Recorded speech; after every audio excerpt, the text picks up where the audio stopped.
கர்த்தருக்கு பிரியமானவர்களே, கர்த்தர் இன்றைக்கு உங்களோட பேசவிருக்கும் வார்த்தையை கேட்கலாமா?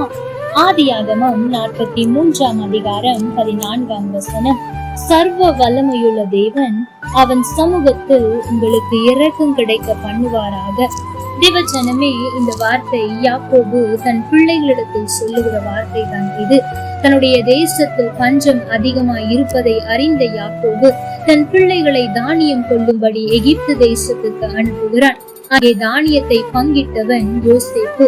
இவர்கள் தன் சகோதரர் என்று அறிந்து கொண்டு அதை நிரூபித்துக் கொள்ள நினைத்து சிமியோனை அங்கேயே தங்க வைத்துக் கொள்ளுகிறான். திரும்பி வந்த யோசேப்பின் சகோதரர்கள் தன் தகப்பனாகிய யாக்கோபிற்கு சொல்லுகிறார்கள், நாங்கள் இங்கே இருக்கிற பென்யமீனை கொண்டு போகாவிட்டால் நாங்கள் திரும்பி அங்கு வரக்கூடாது என்று அவர் திட்டமாய் சொன்னார் என்பதை கேட்ட யாக்கோபு விளம்பல்களை செய்தாலும் அவனுக்கு இருந்த ஒரு நம்பிக்கை என்ன தெரியுமா?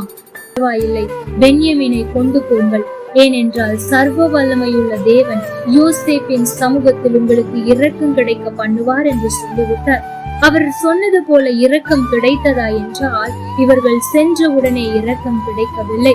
அவர்கள் அழைத்து கொண்டு போன பாதை எப்படி தெரியுமா இருந்தது? வேதம் சொல்லுகிறது 43 அதிகாரம் 18 வசனம், தாங்கள் யோசேப்பின் வீட்டுக்கு கொண்டு போகப்படுகிறதை அவர்கள் கண்டு பயந்தார்கள் என்று. ஏனென்றால் அவர்கள் முதல் தடவை தானியம் கொள்ளும்படி வந்த போது அவர்களுடைய சாக்குகளில் தங்கள் பணம் இருந்தது. அதை வைத்து நம்மேல் குற்றம் சுமத்தி நம்மை சிறைப்பிடித்து விடுவார்களோ, நம்முடைய கழுதைகளை எடுத்துக் கொள்வார்களோ என்று சொல்லி மிகவும் பயந்தார்கள்.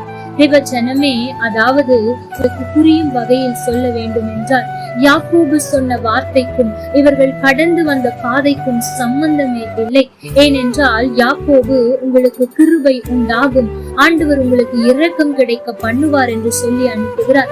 அப்படி என்றால் இவர்கள் வந்த உடனே, அதாவது பென்யமீனை கண்ட உடனே சிமியோனை இவர்களோடு அனுப்பி தானியத்தை கொடுத்து அனுப்பி இருக்க வேண்டும். ஆனால் அப்படி எதுவும் உடனே நடக்கவில்லை. மாறாக அவர்கள் யோசேப்பின் வீட்டிற்கு கொண்டு போகப்படுகிறார்கள். இவர்களை கொலை செய்தாலும் கேட்பதற்கு ஆள் இல்லை, இவர்களுக்கு தெரிய வாய்ப்பில்லை. அப்படிப்பட்ட சூழ்நிலை பயந்து போய் அந்த வழியாய் கடந்து கொண்டிருக்கிறார்கள். ஆனால் முடிவு என்ன தெரியுமா? வேதம் தெளிவாய் சொல்லுகிறது, உள்ளே போன போது அவர்கள் ஆச்சரியப்படும்படியாய் அவர்களுக்கு உணவு ஆயத்தமாயிருந்தது. அது மாத்திரமல்ல, ஆச்சரியம் காத்திருந்தது. அது என்ன தெரியுமா? மூத்தவன் முதல் இளையவன் வரை அழகாய் வரிசையில் உட்கார வைத்திருப்பதை கண்டு ஆச்சரியப்பட்டார்கள். தேவஜனமே, யாக்கோபு சொன்னது போல யோசேப்பின் கண்களில் தயவு கிடைத்தது.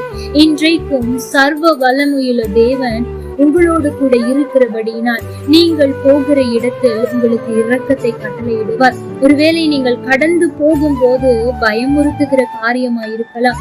ஐயோ, நான் இந்த வழியாய் சொல்லுகிறேனே, நிச்சயம் இதில் வெற்றியை காண முடியாது, ஏதோ பயந்து போய் நான் சென்று கொண்டிருக்கிறேனே, இதை நான் இழந்து விடுவேனோ என்று பல காரியங்களை குறித்து நீங்கள் பயப்படலாம்.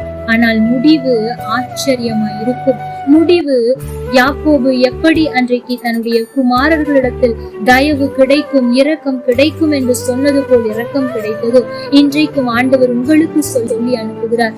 நீ போகிற இடத்தில் இரக்கத்தை கட்டளையிடுவேன், நீ செய்கிற காரியத்தை நான் வாய்க்க பண்ணுவேன். ஒருவேளை நீ சரியாய் செய்யாதது போல காணப்படலாம், நீ போகிற பாதை நான் நிச்சயம் வெற்றியை பார்க்க மாட்டேன் என்பது போல தோன்றலாம். ஆனால் முடிவில் உனக்கு ஒரு ஆச்சரியம் காத்திருக்கிறது என்று ஆண்டவர் சொல்லுகிறார். தேவஜனமே, நம்பி போங்கள். இன்றைக்கு நீங்கள் போகிற காரியத்தில் ஆண்டவர் இரக்கத்தை கட்டளையிடுவார். முடிவு ஆச்சரியமாயிருக்கும். கர்த்தர் தாமே உங்களோடு கூட இருந்து உங்களை ஆசீர்வதிப்பாராக. ஆமென்.